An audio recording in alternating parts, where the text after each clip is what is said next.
Hi, welcome everyone. Thank you guys so much for coming out this afternoon. Really appreciate it. We have a really great session in store for you guys this afternoon. This is our final career journey session.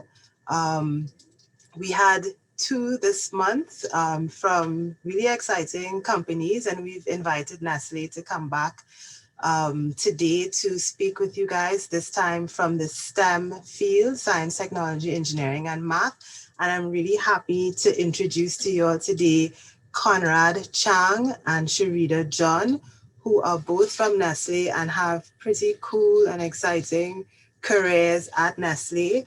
And Conrad, well, he's an alumni here at UE, and we're always happy to welcome our alumni, a graduate in chemical and process engineering, and he is a process and packaging specialist, right? He has been working for 10 years in Trinidad and Tobago, always within an engineering related field. And he believes that a strong work ethic, effort, honesty, preparation, and attitude are the best attributes to help anyone achieve their goals.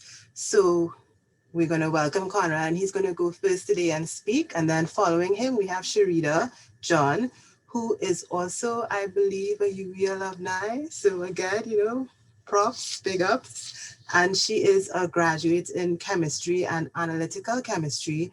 And she also has her master's in food science and technology. So she is currently employed at Nestle, like I said, and she is the application group manager. This department champions new product and technology development for the market, and other activities include optimization and cost-saving initiatives to improve factory efficiency. So we're going to hear a lot more about their career stories, possibly before Nestle and what they do at Nestle. And we want to hear from you guys. This is a really interactive session, so be sure to put your questions in the chat. We're going to have our Q&A at the end of both presentations. So when you are putting your questions in the chat, make sure you do it for all panelists and attendees to see. And we will get to your questions, guys. This is a really great opportunity to interact with seasoned professionals and learn about how they got to where they are, get good tips and advice. So without further ado, I'm going to invite Conrad to come in and share. Hi, good afternoon to all the UE undergrads. I'm not seeing your faces. I'm not seeing your names. That's fine. I don't think I'm supposed to. um, but I'm glad to be here with all of you all today. And maybe I could, you invited me, and I'm very happy to share with you all of the little things that I've learned over my career, but more so the milestones, where I've been going and where I've come from. And hopefully those things are going to help you all in your own journey, as you all make decisions as adults getting into the work life. So I think that my bio was read already for you all. There's nothing that I want to highlight more here other than to say my 10-year anniversary, work anniversary, was very recently. I graduated in 2010, September. So September 2020 would have been my 10-year work anniversary. And I can't even believe that it's been 10 years already. Trust me, you don't know where the time goes. But these are your 20s for most of you all, I think. And they're going to be great. And hopefully I'll maybe encounter some of you all in the workplace.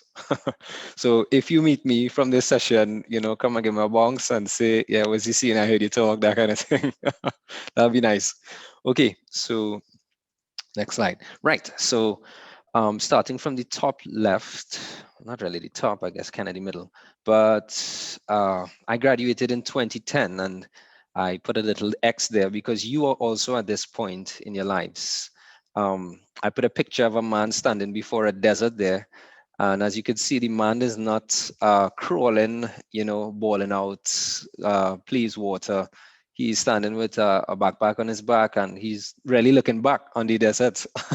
But you is not a desert. It's just to say that it's challenging, and you all have made it quite far, and you all have the strength to continue going to where you all want to be. The world is before you all.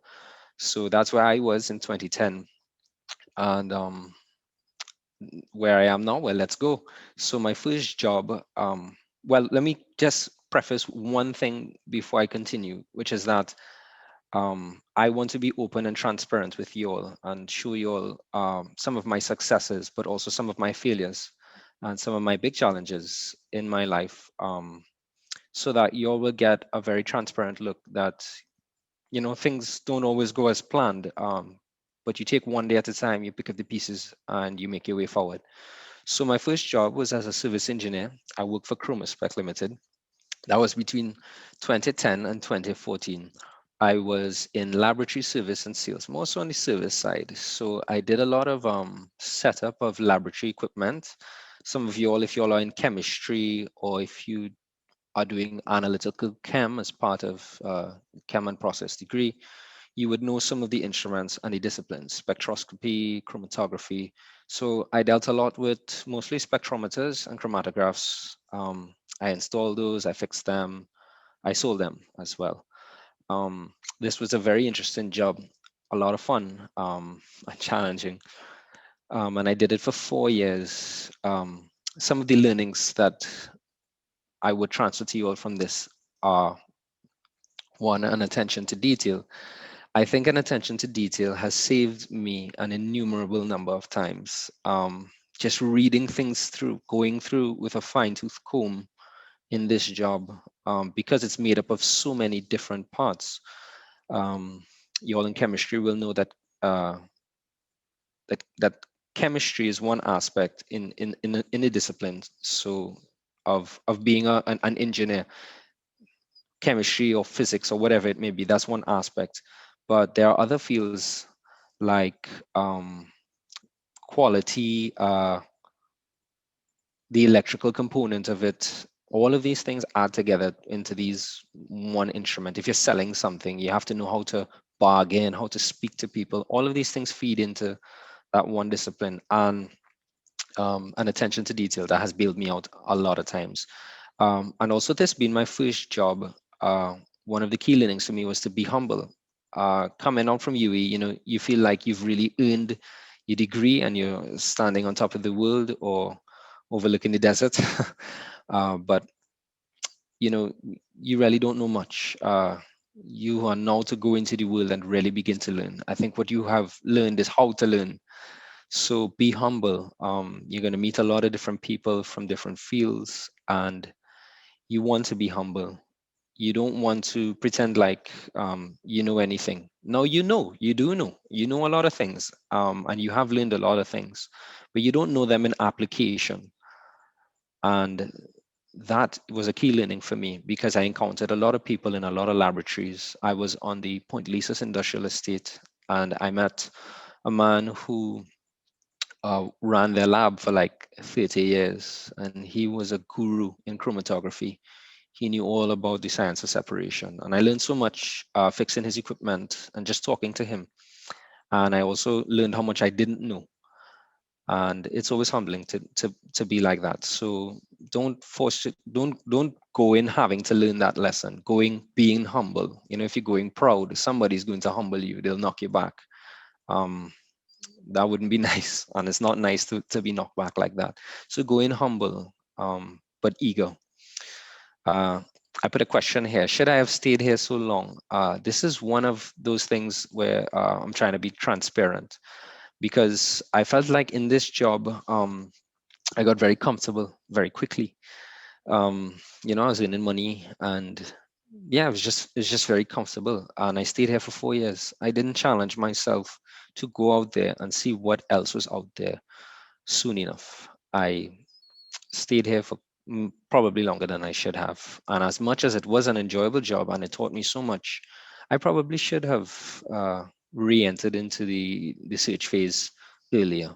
That would have been probably a good thing. And I look back on it in hindsight, and I feel like I should have left earlier.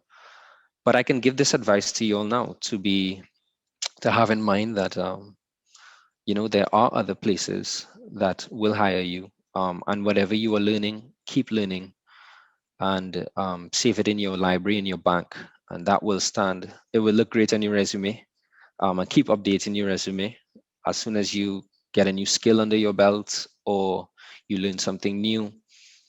that is of great value, put it down there, and build your resume up to a point where you feel like, yeah, maybe this is worthy to go to the next step. My next milestone in my journey, excuse me one sec, was my master's attempt. And I put a big X through that attempt because I started this in, I think it was 2012 or 2013, going into 2014. I did not finish, which I'm not extremely proud of. I wish I did, but for different reasons, I didn't finish. I'll share some of those reasons with you all. But okay, let me share them one time. I did not graduate because in my master's because I did not see the sense in finishing it. When I started it, I did it because maybe because I was bored or maybe because I wanted to make myself more marketable. Those are not good reasons, or at least maybe not good enough because I finished a year and I was doing well. I did most of the first year courses. I did fail one, to be honest, but all the others I passed with flying colors. And after a year I just decided this is not for me. And maybe you too will have to go through that process to decide something is not for you. But I think it would be better if, as I said here, as a learning, that you attach your pursuit to a rooted goal. You should know, like, quite clearly, do as much reading as you can. I didn't do that. I didn't read up on this master's enough before I started. I was like, yeah, master's, all right, let me go. And I went in. That wasn't a good idea. I should have researched this properly. I should have seen what each course was and what each course offered and how this could feed into my career path. I didn't do that. And after a year, I said, you know what, it's not for me. Luckily, at this time, Gate was in function, which I think is no longer the case. Um, but it was just not worth my time. So I wish I didn't do it. Even though I did learn, I wish I finished. But all those things together, yeah, it just ended up being a kind of mess. So I drew a big red X through it. But maybe I will do another master's. Maybe I will try another master's. But of course, it will be with the right intentions, and I will root it in a good goal. Working and studying is hard. I will let Sherida expand more on that because she did finish her master's and she was successful in her master's. Big up to her. Woo. All right. So she did far better than I did, and she will let you all know more about that. The last thing I'll tell you all is that expect to gain weight if if you're going to work and study. UE had us doing in masters. I finished work at 4:30, and then I had to run to get into UE for 5 o'clock. And then I had class for like 3 or 4 hours. So I'd really advise you all to balance your time well and um, to know your diet, know how your body responds to what you eat, and learn your body well, because you begin to mistreat it in your late 20s and you carry that over into your 30s. And you don't want to do that. You want to last long, you want to keep fit, you want to exercise, you want to keep the extracurricular part of your life going, your hobbies and stuff like that. So keep those things in mind as well. All right, let me go on to my next milestone. So after I left as a service engineer from spec, I went to Carib Glassworks and I worked as a process engineer. And this was definitely my most interesting job to date. It was for 4 years, between 2014 to 2018. I was in charge of the furnaces there and the glass melting process, as well as raw materials, the laboratory, and all of the associated personnel. This was an extremely interesting job. Glass is very cool. It's unlike, well, it's unlike anything else that I've dealt with. It was so interesting to learn and to be a part of, and um, really, my previous job is what opened the door for me to get into this job. I remember that day that I had the interview, and I remembered not looking very impressive because I believe they interviewed a bunch of people who had engineering experience. I didn't have core manufacturing type engineering experience, but I sat there with the technical director, and I told him what my previous job gave to me. I mentioned that exact thing, and attention to detail. And I remember very clearly telling him in the interview as well that I was seeking to learn from everyone, from the highest person in the organization to the lowest person, the guy who sweeps the floors, which is an important job. And I think that is what maybe did it for him, and he hired me, and I had great success there. Um, my advice to you would be to make yourself from this job. My advice to you would be to make yourself indispensable. I think you can get involved to a point and work hard and work well to a point where people rely on you, and that's what you want to be. You don't just want to be a cone, like a cone on the road. You want to be that indispensable person that people look to for leadership, and they look to make decisions, strong decisions, and to lead well. Um, and I was given the opportunity as well by the management there to grow and to flourish, and I really did. We turned the lab around. We installed a whole bunch of equipment in the lab. We made things run very well. The furnace team, I hired 2 people while I was there. um, and those guys, I check up on them still. They work and they're doing well, so that was good. A really good work experience for me. um, the last thing to emphasize there: your safety, your health, and your well-being is your priority. One of the unfortunate things that happened to me while I was working there was I had a small injury. I call it small. It could have been a lot worse. I took a gash on my leg, um, and I had to get stitches. It was 2 wounds, each of them. I think one was 12 stitches, one was 8 stitches, and it could have been a lot worse. I think if I was positioned a little differently, uh, I could have ended up not walking properly for the rest of my life. So your safety and your health and your well-being is really your priority. Of course, a company puts a lot of things in place, and especially something like glass, where your melting temperature is 1600 degrees Celsius. One time I was passing by the furnace and my hard hat flew off into the furnace, and in about 10 seconds, you just saw like some black smoke, and then it just evaporated more or less, turned into ash in like a matter of 10 seconds. And in an environment like that, health and safety are extremely important, but you have to know your limitations. A lot of times we were in the heat, and you're pushing yourself, you're telling yourself, okay, let me try, spend 2 more minutes, spend 5 more minutes to get these things done. All that time you don't realize that your body's taking a lot of taxation, because the heat is sapping you of your energy. You're getting tired and you're just not knowing. Some guys have fainted. We've had to pull them out, those sorts of things. So your safety and your health, I'm saying it again, and your well-being, they're your priority. You have to look out for you. Look out for your brother too, but know your own limitations and what you can and cannot do, and don't push the limits.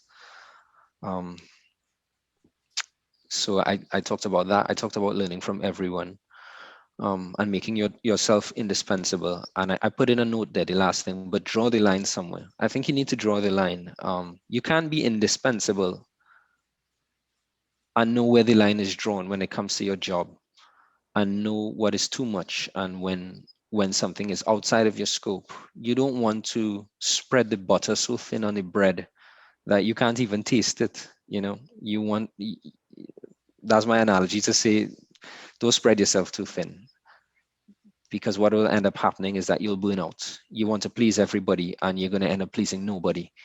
It's better you know your tasks and you operate within them, and you do your job and what you are hired to do. Okay, so the last milestone is the most recent, which is what I'm doing right now. Process and packaging specialist for Nestle Trinidad and Tobago Limited. So I started working here in 2018. So I've currently been employed with Nestle for 2 years. And I am intimately involved in the UHT process as ultra high temperature. That's a heat treatment. We manufacture milk and juice. So I am very much involved in the thermal process and all things associated with optimization and quality, all things troubleshooting problems. Yeah. I'm seeing a question here, but I'll probably leave that till the end, right? And yeah, and also the packaging. So one of the more recent things that you all may have seen on a national level is that Nestle has implemented paper straws on all of our 250 ml and 200 ml size products. There is small packs that you see on the shelves in the supermarket. So this is a huge change for us, but also one for Trinidad, and it's a positive one for the world. Nestle globally is aiming to make all of their packaging reusable or recyclable by 2025. There's a plug there for Nestle. So buy our products because we're using paper straws and nobody else is, right?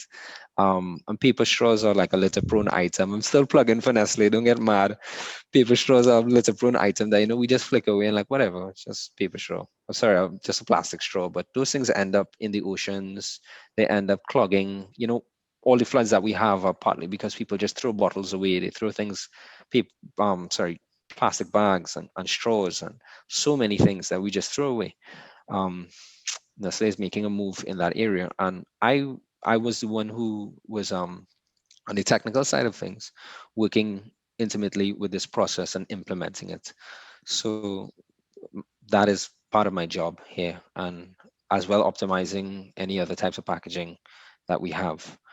Some of the key learnings that I want to share with you all is that networking is vital. There are a lot of people all over the world, not just in Nestle, but wherever you all will end up, that you can learn from and work with. And that is invaluable. So do that, and then own your work. Uh, Wherever you all go, don't be quick to hand things off to other people. You own your job, and you learn and know what your job is, and own it. It's not just to say, "Oh, that's Sally's job," or that's not that that's Sally's job. That's somebody else's responsibility when it's really yours. If it's yours and it's your responsibility, then take it and own it, and you will be all the better for it. I'll next slide. Right there. So I think I'm over talking. So let me go quickly. 5 things I want to share with you all. Uh, so I read an article. You all probably saw this before. 10 attributes that require zero talent or skill. It was written by Jason Duncan, September 29, 2016, via LinkedIn. If you want, just screenshot this name, go pull it up and read it. But I wanted to share 5 things with you all that would be great for you all to take into your first jobs. Go read the rest after. Punctuality, be on time and ready to go. There's nothing as good as a person that reaches just on time for meetings, on time to start the workday. Uh, they're just on time, they're dependable. That's a great attribute to have, and that goes a really long way. Being prepared, and believe it or not, unpreparedness really shows. When you start your meetings on time, when you prepare your slides in advance, when you know your topic, and yeah, when you know your topic, people can tell. You can tell when people are prepared, and you can tell when they're unprepared. And unpreparedness just looks sloppy, and you don't want to look like that. You don't need talent to be prepared. You just need to be prepared. You need to take the time. You need to put in the time, put in the hours, do your work. Work ethic, place a value on working hard. I think too many people in our generation, maybe the generation after us as well, they just don't care to work hard. You all as young people have a good, strong work ethic and an effort. Actually go and work hard. Place the value on working hard, work ethic, and then effort. Actually go and do it. And then the last is energy, and I put their sleep, because I think in my generation, me being my 30s now and you're being young, I think we very, very, very attached to social media, and I think we spend a lot of time not sleeping. I want to emphasize sleep because there's nothing as regenerative as a good night's rest. And that feeds into things like punctuality and being prepared. If you don't sleep well the night before, your thoughts are not going to be composed for a meeting that you have the day after. You're going to reach late because you were tired and you snoozed the alarm 5 times instead of once. You're going to be rushing, you didn't bathe properly. There are so many things that could just go wrong. So in terms of energy, guys, get accustomed in your work life to putting in a solid 7 hours of sleep, good sleep. That will benefit you greatly. So you can go read the rest from the article. So that's it for me. I'm not going to talk anymore. I'm sorry if you all think that I over talked. Please forgive me. I just want to set you all off on the right foot in this work life. All right. So I'm going to hand back over now to Nandi. I think it's Nandi.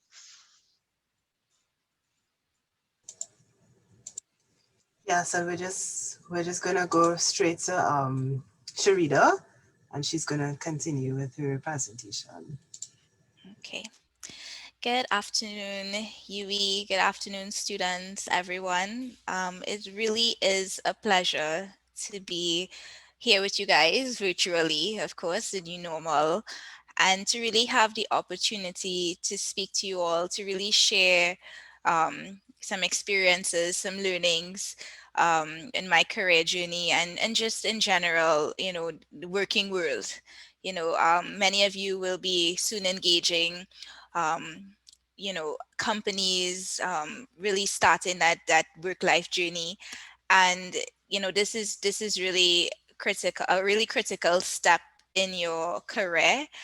I can recall we had something similar during my time at UE called World of Work.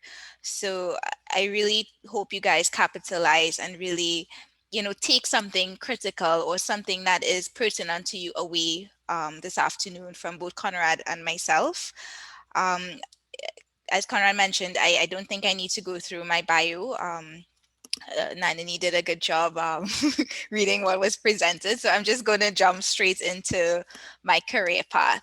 So Conrad and I both have the same man staring at the desert, and I think he explained why that was a appropriate depiction of where you currently are.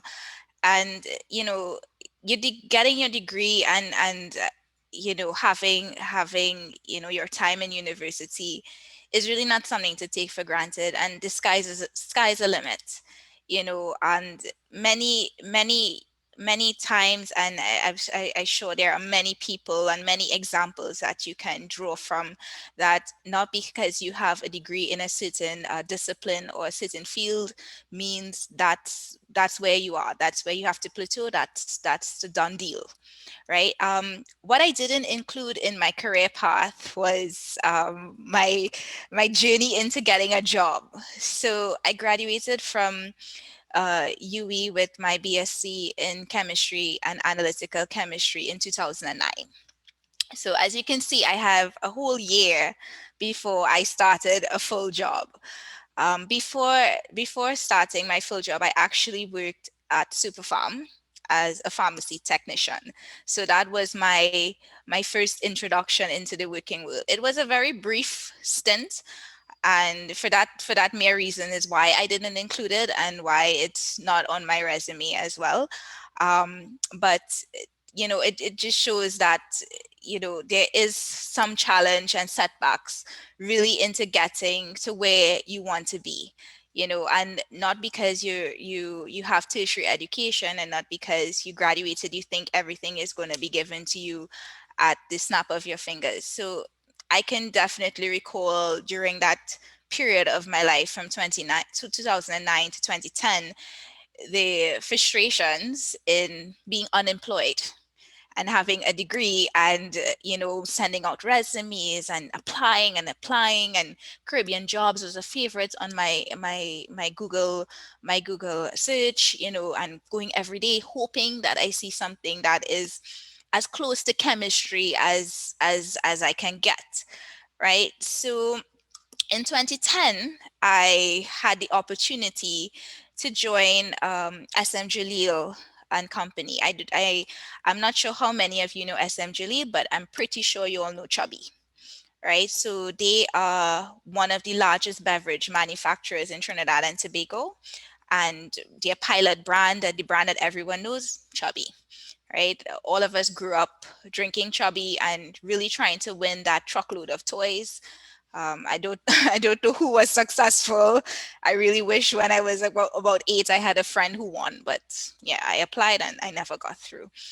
So I didn't start at the parent company in SM Jaleel. I started at Trinidad Juice Company. So for those of you that don't know where Trinidad Juice Company is, this factory is located on Laventil Main Road, or it was. Your parents and maybe some of you, I'm not going to stereotype and think you all are you're young blooming 20 year olds, but yeah, some of you all may know of Citrus Growers Corporation. So on that Laventil stretch there is Coconut Growers, and Citrus Growers is another group. And Citrus Growers was known in the long time days as making the first tin juice. So the tin juice is still available in the supermarket that you can, use at home to mix your big jug of juice, etc. So it's that's where I started, and that company was bought by SM Jaleel, right? And as Conrad mentioned, I want to be brutally honest with you guys, and really, hopefully you guys can draw from this experience. We know the stigma that is associated with Laventil, and I will be honest, my mom was completely horrified that I accepted a position to work in Laventil, right? And but this was my first job, my first real job. I was very excited, very very much ready to get into it, really see where I can use my chemistry degree and use very interesting instruments, and really kind of break out as a professional. That was a very big disappointment, I must say. There wasn't any interesting chromatography instruments. The fanciest thing I got was a refractometer, which checked sugar levels in juices. But one thing I must say about my tenure here is that humility goes a very long way, especially in your first job. The person who was my line manager at the time was a 60-year-old gentleman. And the mere reason that he was still employed is because he had a host of knowledge and experience in the technology that was employed at the time, which was canning.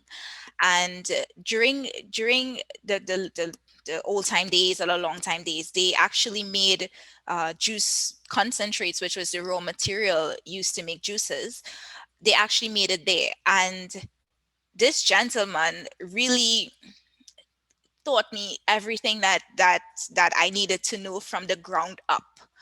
And one thing he always appreciated is that I did not go into this job with the preconceived notion that I knew everything because I had a degree, or because, I felt as if I am marketable, I am a professional, so I can go in there and be quite comfortable and confident.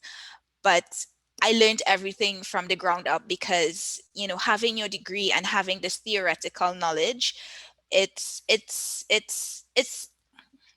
a lot, but there is a lot related to the professional environment and the working environment that you need to learn. And one of my key takeaways, I must say that I did enjoy my time at Trinidad Juice Company. And I tell everyone that I have interacted with, I enjoyed working Laventil because it gave such a great exposure, to the people working there, to the environment and the organizational culture, because most of the people working there were persons from around the area and persons who were employed at citrus growers for 15, 20, 30 years. So it really was something that was valuable. And, you know, I took away so much because I went there with a fear and apprehension because of the environment and the climate and the stigma associated with Laventil. But it really was something that blew my mind away in terms of the sense of family and the the key learnings that I took away, and being able to learn food manufacturing from the ground up, right? Because I didn't have any experience, and this was a good opportunity for me. So in 2011, I was assigned another portfolio. This time they moved me from Trinidad Juice Company, and I moved to the Otahiti Industrial Estate. For those that don't know where Otahiti is, it is Kwaito. It is very far. It's in South Urupuch, and I live Santa Cruz. So my commute alone was about 2 hours. I was again very much excited because one thing I can say about SM Jalil is that they are pioneers. They are very innovative. I know most of you are consumers of SM Jalil products, Fruta, Caribbean Cool, etc. They had a very wide array of technology related to food manufacture and beverage manufacture. So it was something that I was very excited about. And it really kickstarted my interest in food technology. So during that time, I also started my master's while being moved to the Otahiti Industrial Estate. So I know Conrad had a different experience with his master's, so I am giving you the opposite to it. But one thing is clear: working and studying is challenging. It's exhausting physically and mentally. And I had the additional complication of having an extremely long commute. So there are days that I got to work at 6 a.m. So just imagine leaving Santa Cruz at maybe 3, 4 o'clock in the morning just to get to work at 6 a.m. So you can leave at 2 to get to UE to participate in your classes. So it took a toll on me, and really one thing I want you guys to take away is that, we do hear that you need to sacrifice and you need to put in the work and you need to really, strive for perfection and strive for getting where you want to go. But it shouldn't be at the cost of your mental and physical health. You really need to have a sound mind and a sound body. If you don't take care of your body, if you don't take care of your mind, you're not going to go anywhere. And it was something that I was seeing and learning myself, being stretched very thin because I I wanted to really learn and grow in food manufacture. I wanted to expand my knowledge in food technology by doing my masters, and again making myself more marketable, and really, pushing the status quo and saying, I'm sacrificing, I'm doing this for my career, and really to get where I want to be, which was a food technologist, and really a professional in the food industry. And during this time where I was also dealing with, personal challenges as well, and having the professional challenge of having a long commute, and working sometimes 6 and 7 days a week, I made a very difficult decision to leave the company in 2014 in order to complete my master's. It was a decision that was not easy. It was a decision that I really had to weigh the pros and the cons, and Conrad did the same, but with a different result. He weighed the pros and the cons, and he decided that masters is not for him. And believe me, you know, furthering your education may not be for you, right? But at that time, I really sat down, I thought about it. I sought counsel from my parents, etc., and made a very difficult decision to be unemployed again. And it came with tears. I cried. I questioned myself if I made the right decision, because at that time I was also being pressured by my lecturers at the time to complete my thesis, and which involved a lot of lab work. So I couldn't stretch myself any thinner by going to work 6 o'clock every day. So that's why I came to the conclusion that, listen, I need to take this time off and really focus on my masters, and really try to to get this completed and then move on to the next phase of my life. I was unemployed for 3 whole months. It doesn't seem like much, but I think at the time, moving from having a job to being unemployed, it was challenging because yes, I was completing my thesis and my project, but it was also mind numbing, because there were days where I would be like, I can't watch TV anymore, I can't read a book anymore, I'm really fed up, I want to do something constructive with my time, right? During this time, I also again relied on Caribbean jobs, and was searching every day for something that was applicable and something that I really wanted to do within food manufacture. And Nestle called. Uh, I was interviewed for another position, which was a factory hygienist. Unfortunately, I did not get that position as well, so another disappointment. Again, I was discouraged. I was like, maybe I made the wrong decision. But Nestle called again and asked me to interview for another position, which is my third position here in my career journey, which is an application group specialist. So I know Nestle has these really nice titles for you, but basically an application group professional or specialist is someone who deals with product development. So it was mentioned in my bio, it's someone who comes up with new recipes, so if you all see new recipes or new products on the market, my department is actually key in really launching these types of products. So when I interviewed for the position, I said, okay, this seems interesting. I went from quality, which is what I thought I wanted to really stay in, because quality is also very diverse. I don't need to stay in food manufacture. I can go into petrochemical. I can go into other fields. I didn't need to stay in food manufacture, which is why I was a bit apprehensive about moving into something that was so specialized. Also during this time, I started doing a course which is CMQ, which is the Certified Manager of Quality and Organizational Excellence. This was related to the fact that I wanted to stay within the quality management and quality assurance field. you know um I don't regret doing this course, because it's a course that it's not specific to just quality. It really teaches you about continuous improvement.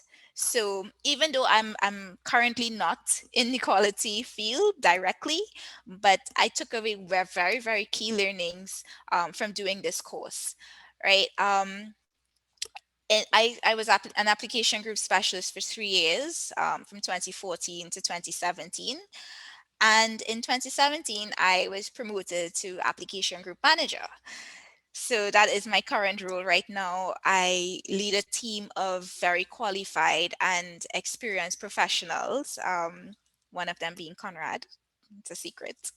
But yes, and the sky's the limit. Nestle is an international company. So, my career path can go many different areas, from regulatory to stay in product development to really, or even going back into quality. And that's the joy of working for companies such as Nestle, or even SMGLE, which is a regional company, is that you can branch out in so many areas that you're not limited in terms of your choices. Right. So basically, that's it. I hope it was insightful.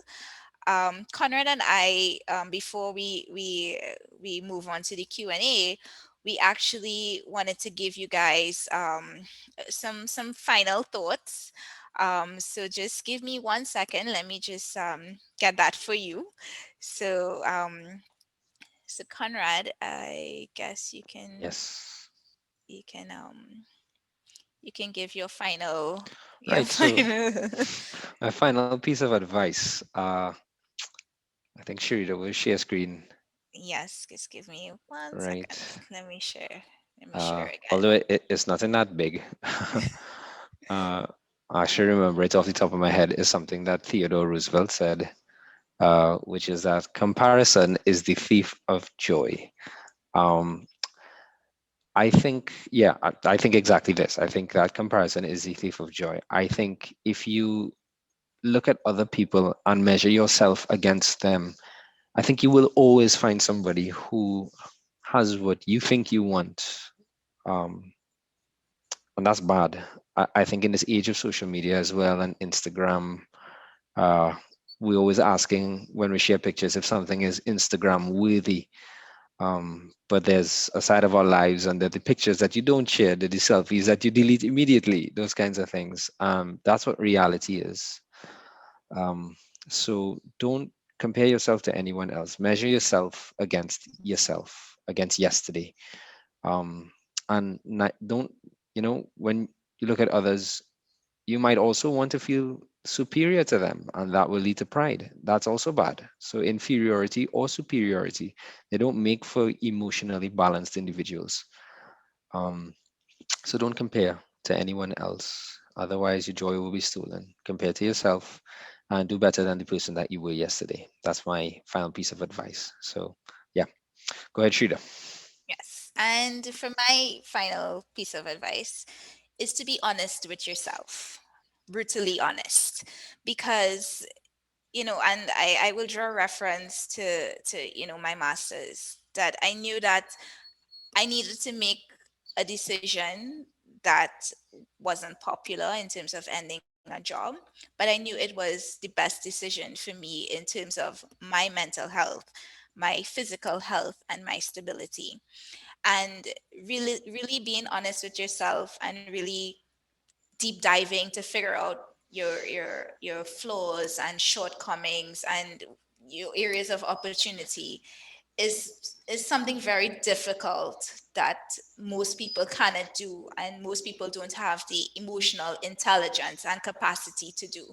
So it's really just something I want to leave with you guys, to really sometimes take the time, sit down with yourself, talk to yourself, really figure out what you want, what is going to make you happy. And, you know, as Conrad mentioned, don't compare yourself to anyone. Don't measure your success by someone else's success. Be Hmm. honest with yourself and be honest with what you want to achieve in life, right? Because you may not be the CEO of BHP. I'm just calling that. You may be someone who wants to open a bakery, right? And it's something you really need to be honest with and really figure out the things that are going to make you happy, because your work life is one element of your total being. Yeah, It's one element of your happiness. Your family is a big part. Your mental health is a big part. So definitely do some introspection and really be honest with yourself. And with that, I want to say thank you for yeah, listening to both Conrad and myself. yeah, I think that was our Q&A yeah. session. And Yes. go ahead. Go ahead, Andy. Yes, so I mean, really, really insightful presentations. I mean, taking away a lot of wisdom. And students, we just want to ask you all, don't be shy. Put your questions in the chat to all panelists and attendees. We're going to get to them. So many questions that um, you could think of asking. And I'm going to kick things off with a question to Conrad. We actually have two questions Yeah. related to your masters.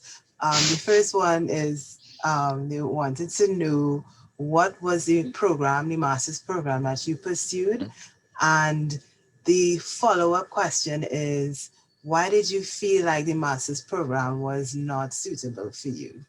Right. So the master's program that I pursued was an MSc in chemical and process engineering. So almost the same as my undergrad. There was more advanced courses in the areas that I had already learned. And why did I feel like this master's program was not or unsuitable for me? Two reasons.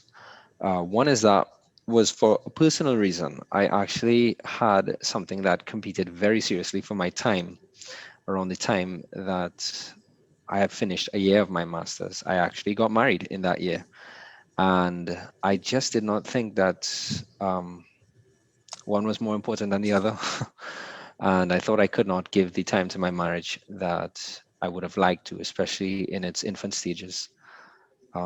If I had continued my masters, it would have been, it would have been like a tripod with a leg sort of, and that would have been dangerous.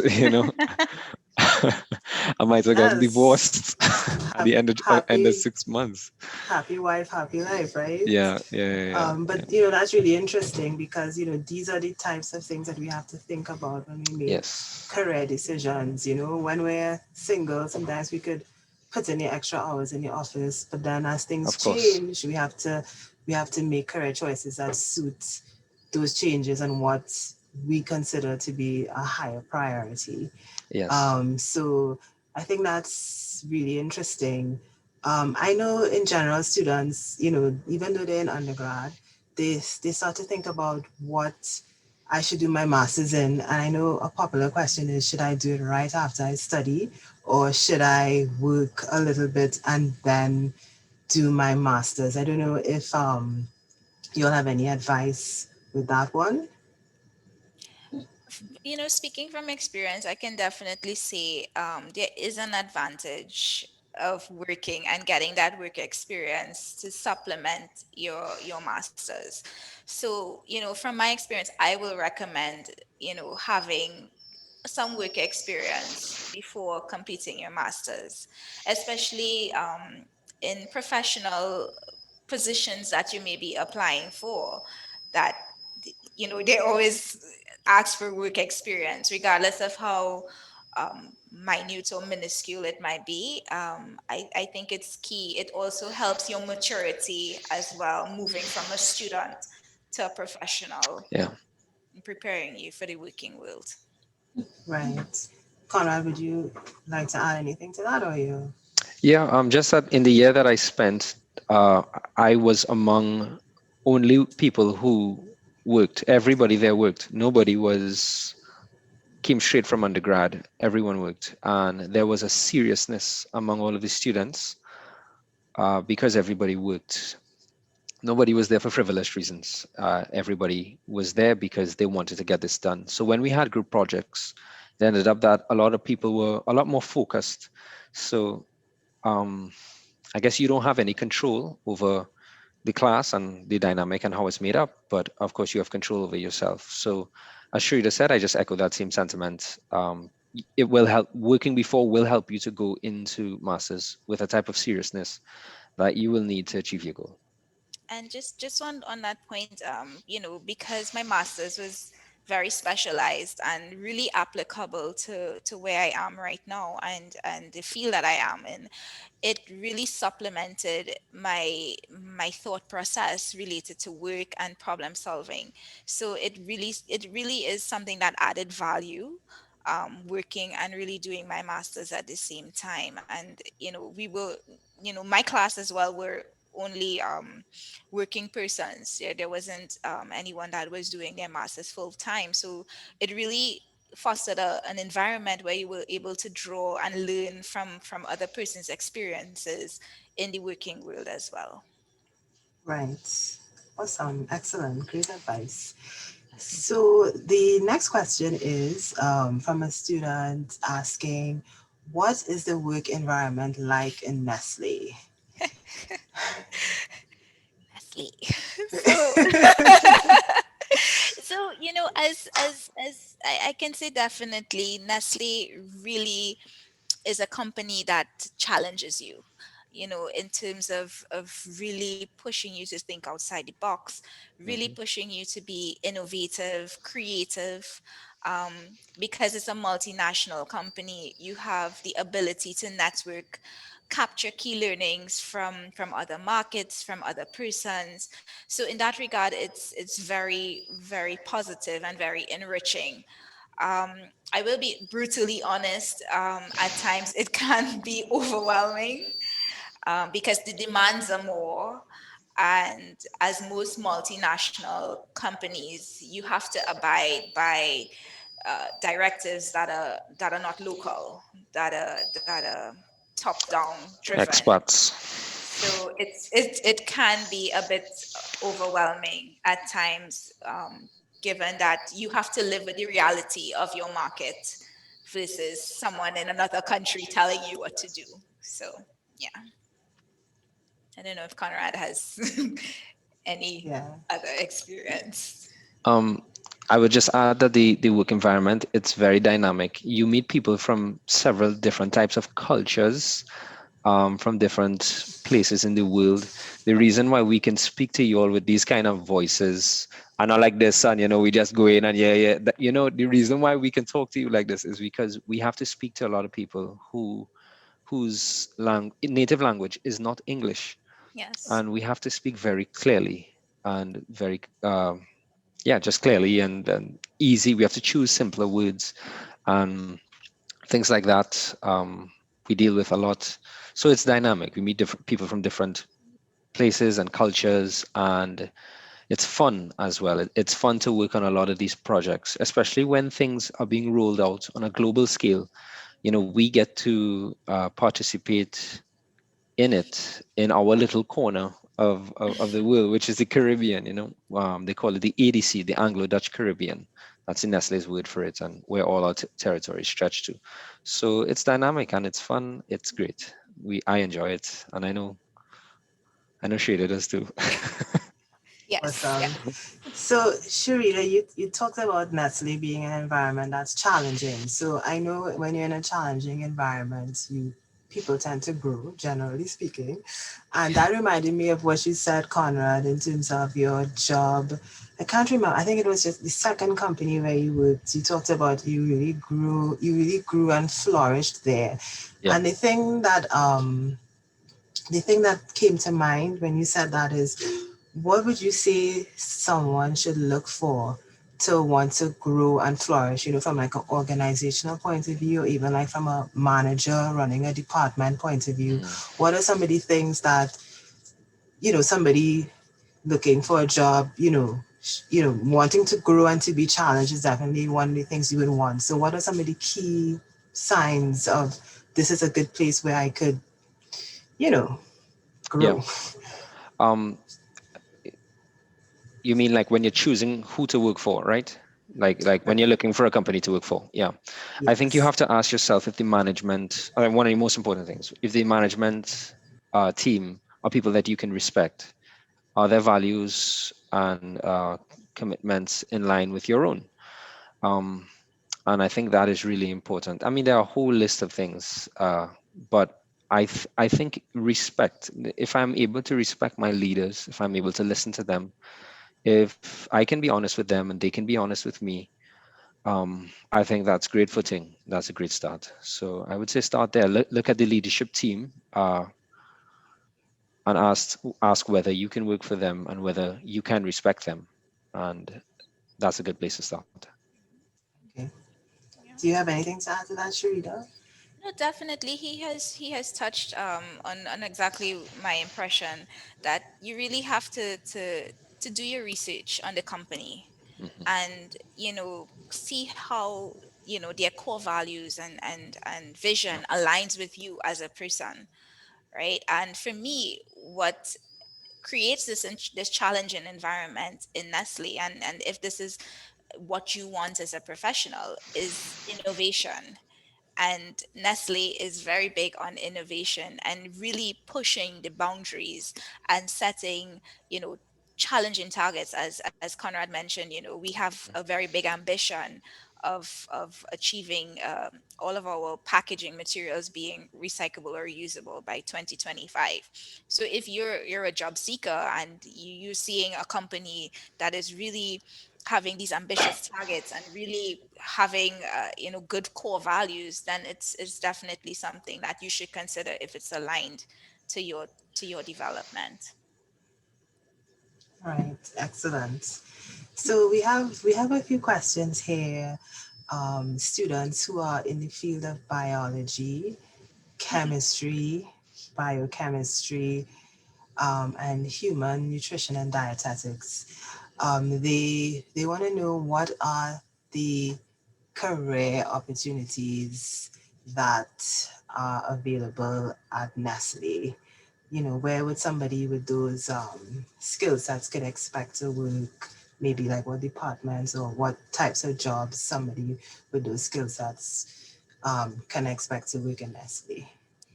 The funny thing is, well, for chemistry, you have an example, product development, quality, and the funny thing is, as I mentioned, not because you have a degree in a particular discipline means you need to limit yourself.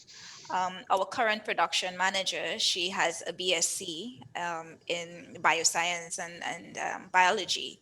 So it really shows how, versatile you Hmm. can be in this organization.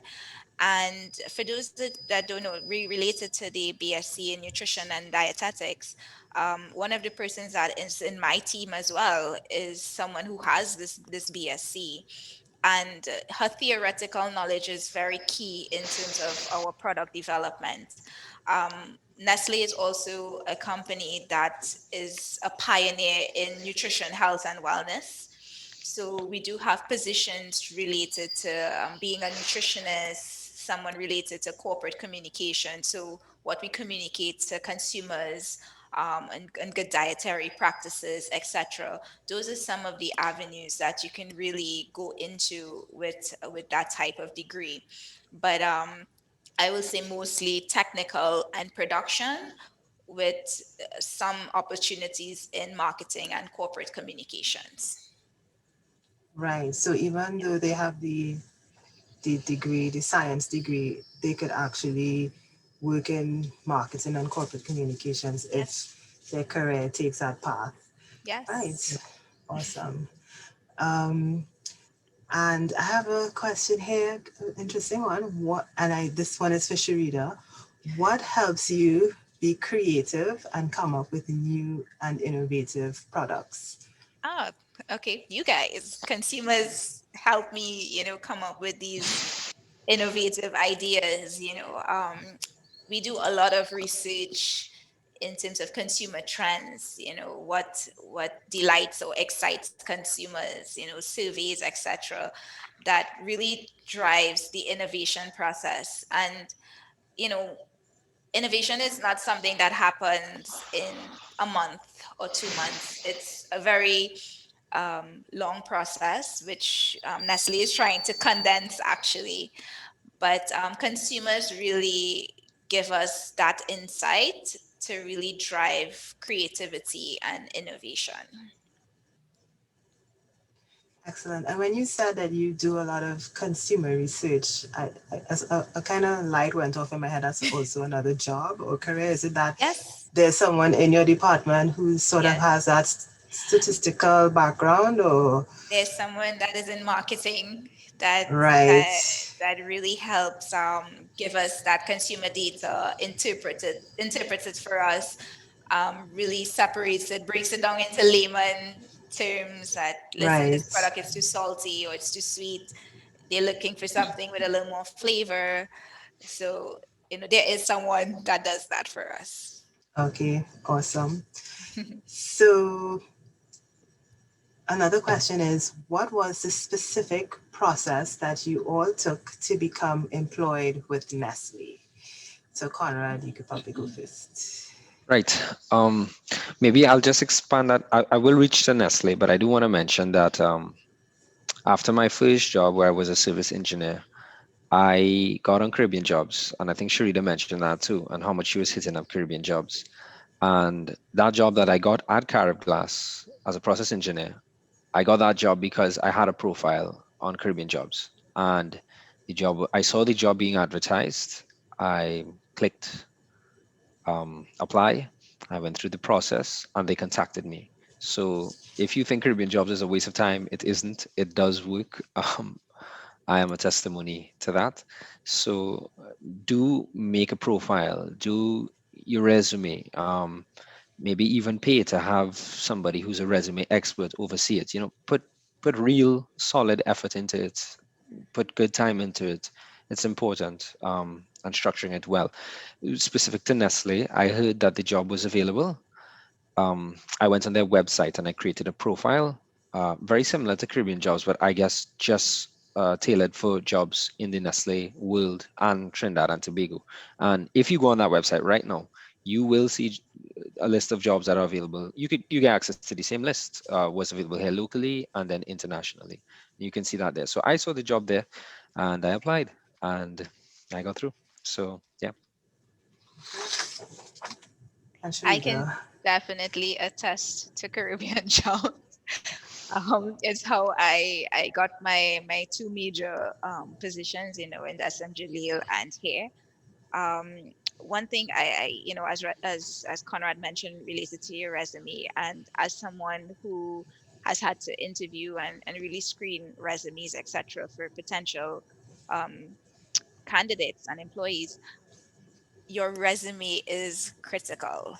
Take the Mhm. time, put in the effort, have a strong resume, Yeah. have something that really showcases you as a prospective employee.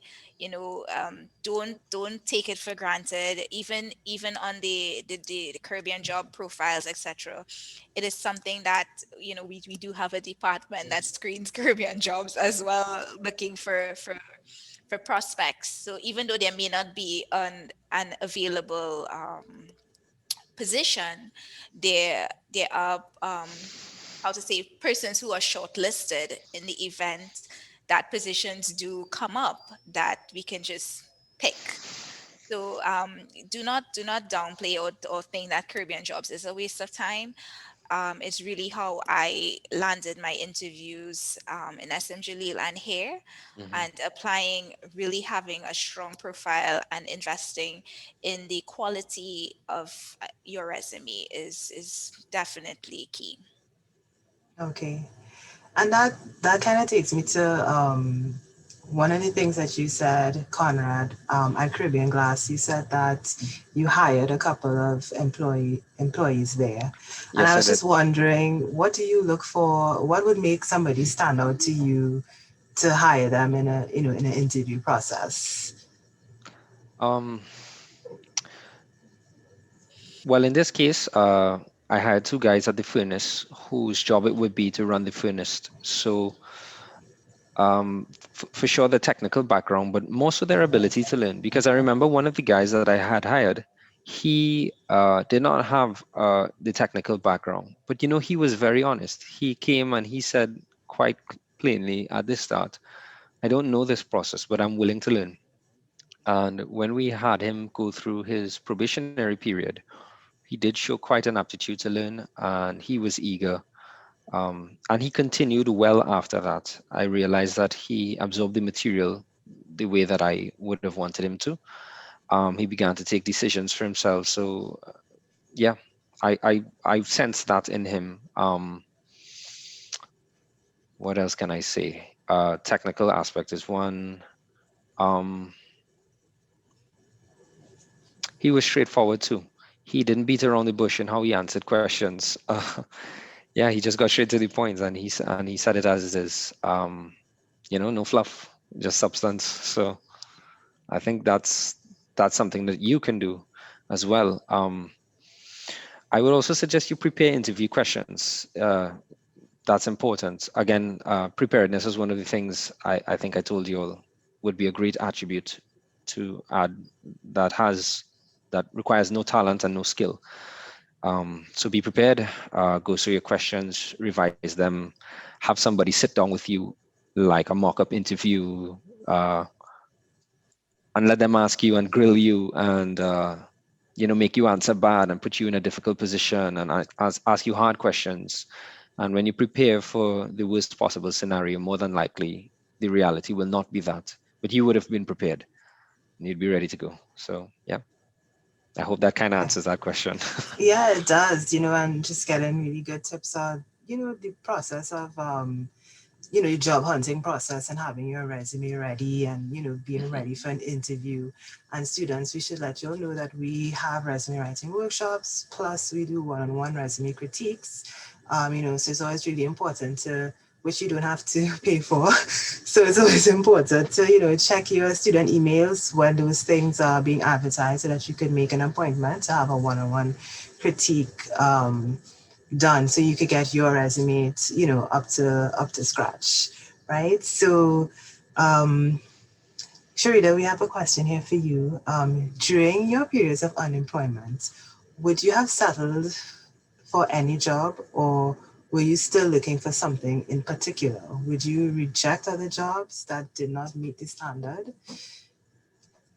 Well, because I knew what I wanted and I knew what I saw myself as a professional going into, I I wouldn't say that I rejected jobs because I didn't get any offers at the time, but Right, I was very clear in terms of I wanted to continue in food manufacture, and it was the main driver as to why I did my master's in food science. It really, I really wanted to stay in food manufacture. So I think if I got the opportunity um, for a job in another field, I think I would have accepted it for the mere fact that I wanted to gain work experience as well. And I'm a person, I don't like to limit myself Hmm. or be closed in a box and say, okay, I want to do food technology. I don't care what you're offering me. I am rejecting your offer. But at that time, I got no offers. So I was very much had my fingers crossed, and I would have accepted a job not very far fetched, but something that would have piqued my interest and really um, expand my knowledge in close to my professional field. Yeah. right. And I mean, I just think it's interesting because you talked about even after graduating, having to wait before you got that first job offer, which is the Hmm. case for a lot of people. I know it was the case for me as well. Um, do you have any advice in terms of that waiting period? I mean, not everybody is in a position to wait. Some people probably do have to start working right away and what's available. But just any advice that you could share with people, students in terms of that process and how it could be frustrating sometimes. I think it's very key that it should be tailored to your reality, right? Because there are persons that have the luxury of being unemployed and not having to how to say it not having to live below their means, right? So there are persons, you have to be honest with your reality, and being honest with your reality means having that humility and sometimes accepting a job that may not meet your or be aligned to your expectations as a graduate at the university. But one thing is that I know it's going to sound very cliche, and it's you can't give up, right? You really have to try and try and try and try and push, because I can tell you that that year probably applied and sent out resumes maybe like 100 times, to be quite honest, right? You really have to persist. And now I know it's extremely difficult compared to 10 years ago, given the economic Yeah. climate and being in the middle of a pandemic, etc. But expand your job search. You don't limit yourself to just TT or just what you graduated in, right? Because who knows, your opportunity may not be in the fact that you want to be working in, I don't know, career as master chemist in the chromatography lab, but be open and be willing to really see the bigger picture at the end of the day, and be honest with your reality as well. Brutally honest. Brutally honest. Brutal. Conrad, do you have anything you want to add to that? I don't know if you had a similar experience with your job search. One thing that I would add to that is there are levels to the aggressiveness that you could have in how you pursue a job. Um, and don't wait until things become very dire to increase in aggressiveness. Let me give you an example. So both Sharita and I used the Caribbean Jobs platform. There are other platforms that you can use. There are international, not just local positions, but international positions that you can apply for. Sherida mentioned that. But something else that a friend of mine did, he was working for NGC, and NGC had to let him go about 3 years ago. He printed all of his resumes and he drove up and down Trinidad, and he was handing his resumes out to guard boots, and like, could you get this in the hands of HR, please? And lo and behold, it was that process that landed him a job. It was kind of a gap job. No, he was an engineer working for NGC. He did get a gap job, and then yeah, well, that gap job lasted him 2 years. I wouldn't say with who, but it lasted him 2 years, and Nice. he actually left that job. They didn't let him go. He left that job because he got something a little bit more permanent and with a better opportunity, better benefits and whatnot. So be aggressive. Don't just settle for, oh, well, I sent out resumes. Oh, I emailed so and so. No, Mhm. sometimes you have to call people and talk to them. You have to try. You have to be aggressive. You have to go at it. So that's my Yes. piece of advice You for you can't all. be complacent at all. You really have to really go at it, Yeah.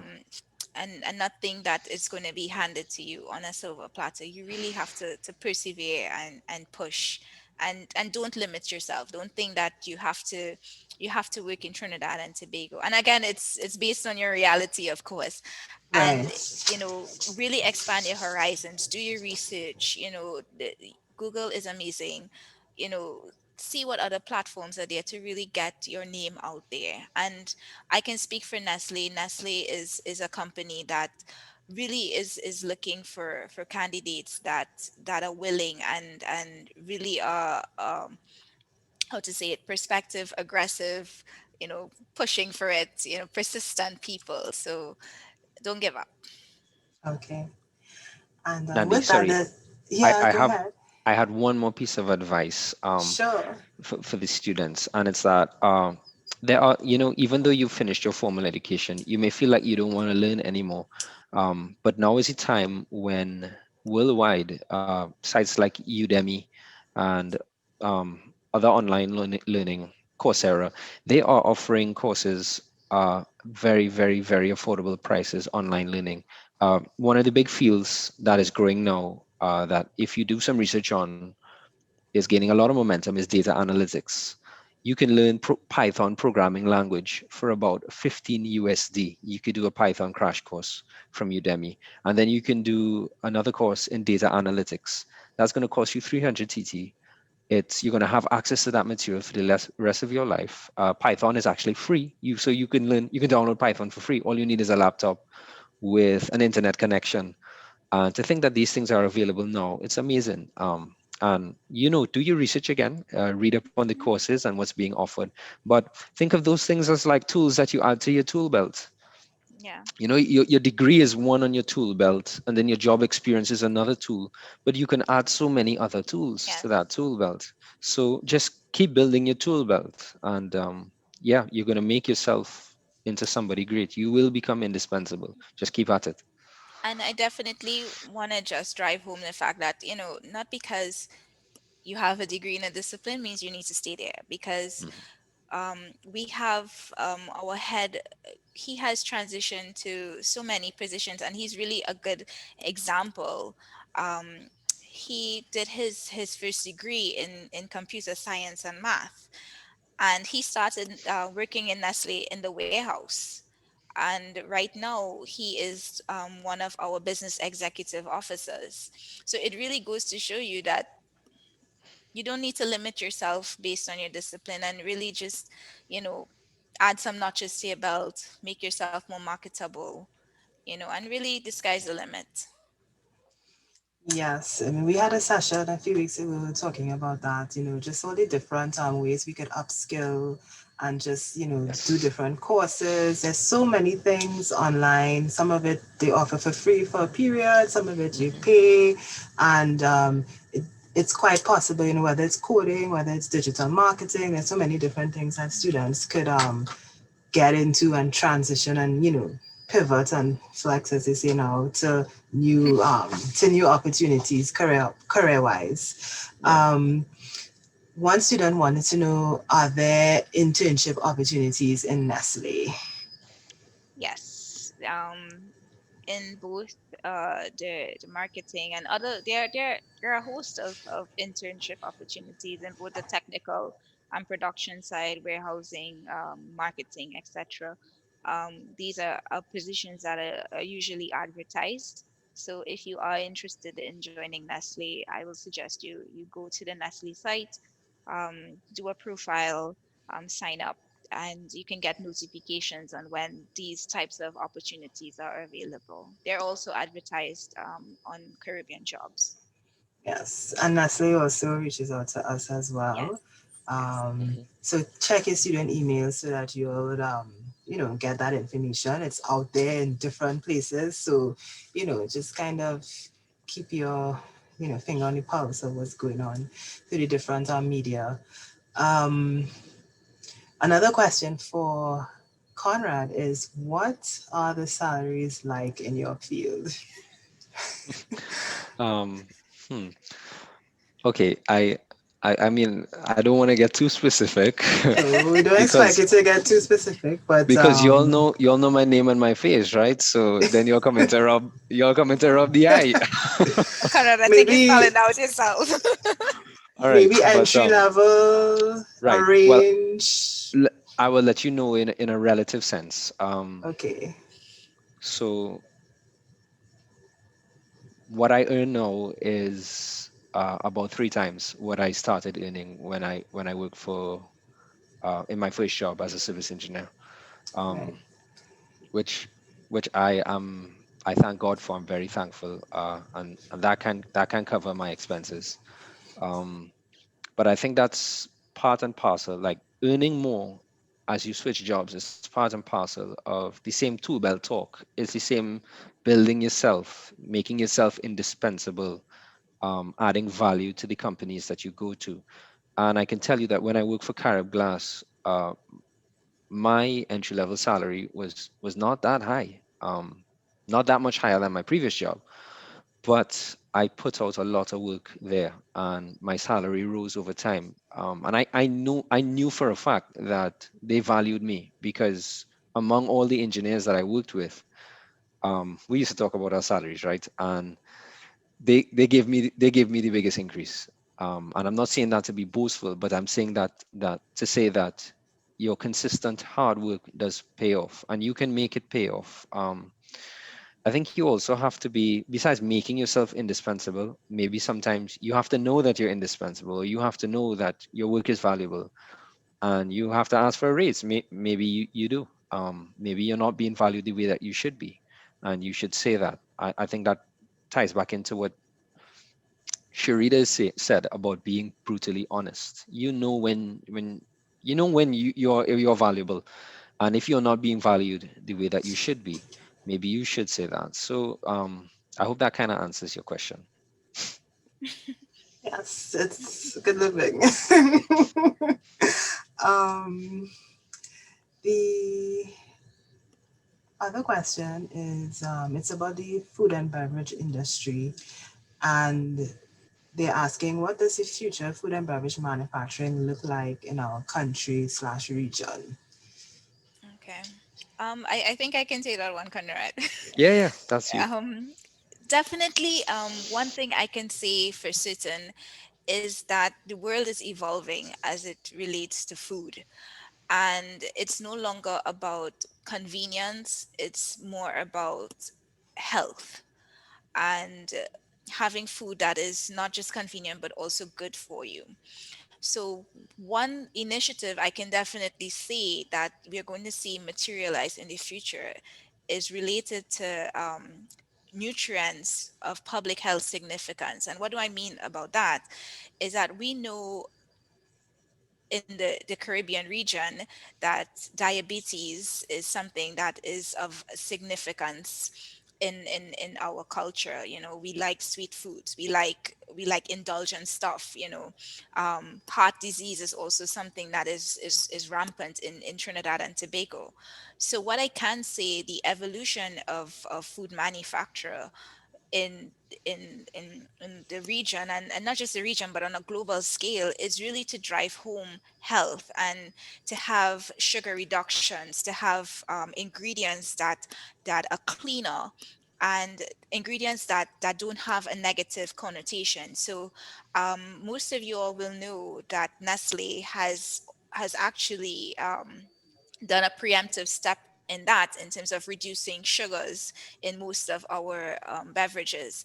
And this is something that you're going to see that other food manufacturers, Coca-Cola, SM Jaleel, everyone is getting on board on board with, because the World Health Organization is really pushing large conglomerates and large manufacturers to really have foods that add value to consumers. So I think it's going to be something as quick as in within the next 5 years.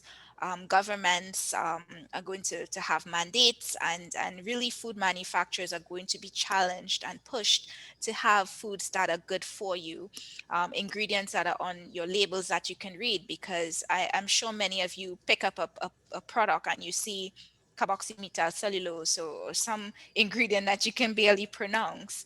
And people are becoming more conscious about what these ingredients mean in terms of health and well-being. So that is definitely something you as consumers and you can look forward to in the near Yeah. future. Yeah. Nandi, I would like Thanks. to I would like to add something to that on the Sure. packaging side of things, since Yes. this is my that's my expertise. And it's Nestle is one of those companies that it's great to see the advancements that they're making in packaging technology. Sometimes you don't realize, unless you're recycling actively at home, you really don't realize how much food packaging you throw away. You throw away a lot, from plastic bottles, glass bottles, beverage cartons, aluminum snack packages, bottle corks, straws. And until you start to separate these things, you and look at each of them individually, they are all different materials of all different types. So Nestle is one of those companies that's at the forefront of developing and creating technologies that are sustainable and part of a closed recycling loop. That's why we went to paper straws, because as you all know, plastic, let's say it more or less lasts forever. It lasts way longer than any of our lifetimes. So yeah, you're gonna see plastic for a long time, but you can really actively do something for Trinidad and Tobago by recycling at home. I know it sounds like I'm just plugging for Nestle a lot, but I'm also plugging for our nation, because I want Trinidad to last as long as it can, and forever, hopefully. And I know that I have a part in that, one, working for Nestle, but two, also to the extent to which I take recycling seriously. And I really want to plug that to you guys. Recycle. But Nestle, as a company, they are developing a lot of alternative materials. Just last year, they set up something called the Packaging Institute in Switzerland, and they're pouring a lot of money into developing sustainable solutions, biodegradable solutions. A big thing is reusing plastic. So having recycled plastic instead of virgin plastic in food packaging, that's a big deal, and it will be the first of its kind. So yeah, that's what I think is part of the future. And I want to emphasize that it's not just cost driven, it really is sustainability driven. Because for us, for example, it's fine for me to say this, that the paper straw is more expensive than the plastic straw. So we are not just making a cheap decision, but we are making a decision that is benefiting the nation and benefiting the world as a whole. So therefore, buy our products. But what I also wanted to mention related to the packaging point is that, you know, it's not just something that is specific to Trinidad and Tobago. Yeah. A lot of countries are becoming more and more concerned about our environment. And for example, Jamaica, one of our neighbors, they have banned plastic straws as of January next year. Yeah, that's So right. any country that, so let's say Nestle wants to export to Jamaica, our products need to have paper straws. Any manufacturer that exports to Jamaica cannot have plastic straws. Any local manufacturer in Jamaica cannot have plastic straws. So it's really something that, as a young person, and really, for the future of our planet, that we really should really pay close attention to. Yeah. Indeed, and I mean it's good information to know just in terms of Nestle's values and people aspire to work for Nestle. These are some of the things, these are some of the values that they need to reflect, genuinely reflect in their lives as well. Um, I have a question. What are some of the benefits of working at Nestle? Who wants to go first? Sherida? Okay. Definitely, one major benefit is that you're able to network a lot. We have so many, over 200 factories globally. You're able to learn, even though you may think that, an idea or concept is completely new. You have support and you have help, so you never feel like, you're in this alone and you have to struggle by yourself. So there Nice. is a big comfort in knowing that, you have so many resources and so many people, and so many help that could really help you achieve what you need to get. Another benefit is definitely that I'm in a company that is aligned to my personal vision and goals. And one of them is related to health, and the other, the environment. And Nestle has shown time and time again how both of these two major elements are critical in the products that we develop, and really what we communicate to our consumers, right? Because I can say I am concerned for the condition of the world my niece and my nephew, they're going to have in the next 20 years. I don't have kids of my own yet, but it's something that is really at my heart in terms of, global warming and pollution, right? So it is a company that I can feel passionate about, with those two major things. Health, sugar reduction, and even being my family. I have lost my grandparents to diabetes, and Mm. other members of my family to heart. And being someone at the center of product development, and I really feel an obligation to consumers, to really give them something that is healthy, and something that they will not just enjoy, but something that they know will not contribute to a lifestyle disease, right? So for me, I would say those two things are definitely benefits to working Nestle. Awesome. And Conrad, what about you? Yeah, so I will just add something small. I think Nestle globally they take care of their employees. Maybe that's another criteria you can add to your list about the actual benefits that you get. So health insurance, all whatever, that whole list of things that companies give you as benefits. Nestle takes care of their employees. So we have good benefits, we have good health coverage, and those things are important. Um, yeah, that's all I'll add. Nice. So, guys, we are wrapping up. We have one more question, but just to let everybody know, we have an evaluation that we would really love for you all to fill out for us. Your feedback is important to us. So, you can see the link in the chat. So, before you leave this, well, click on the link, do the evaluation. We really appreciate it. And the final question is, what languages do you speak and where did you get certified? If you all speak any additional languages. Sherida is Spanish. laughing. Just Spanish, but Okay. UE, CLL, Okay. Yeah. All right. yeah, it's the go-to. So Yeah. How about Um, how about how about me? I speak a little bit of Spanish. I would okay. say I'm just I know enough to not starve. So do you find um, it comes in handy working in your sphere here in oh yeah, Nestle oh or yeah, of course. definitely, okay. We actually deal with the we deal well. We used to deal with Dominican Republic quite a bit. We deal with Central America quite a bit now. So it's Okay. always good to know Spanish. All Yeah, right. and being in such close proximity to yeah, Central and Latin America, it's definitely a plus. yeah, As most of the markets they interact with us and we interact with them, so yeah. Spanish is helpful. Right. And Any uh, sorry, go ahead. I was just gonna ask if there's any other language you would Oh, recommend after Spanish, just in case there are some of those people, the audience, like, oh, not Spanish. Be honest, I started German, Okay.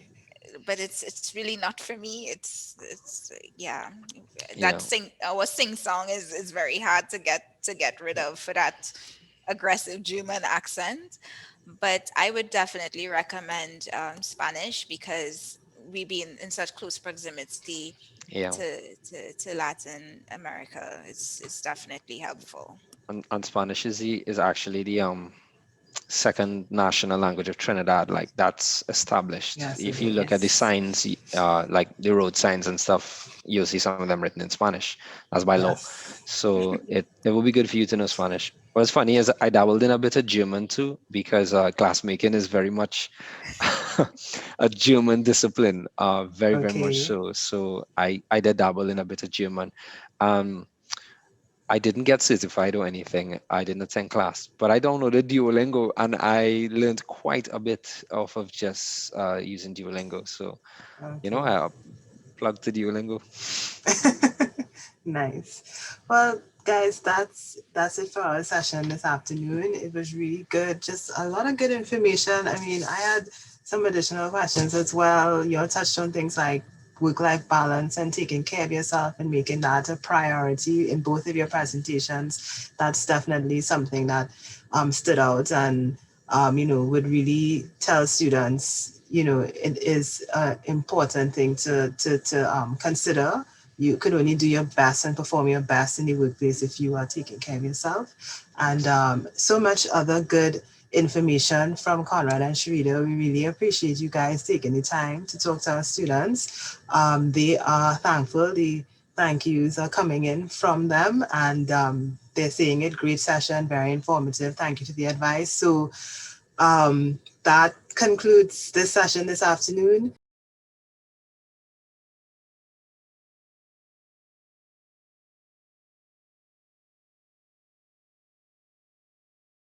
And thank you guys for coming out. Really appreciate it.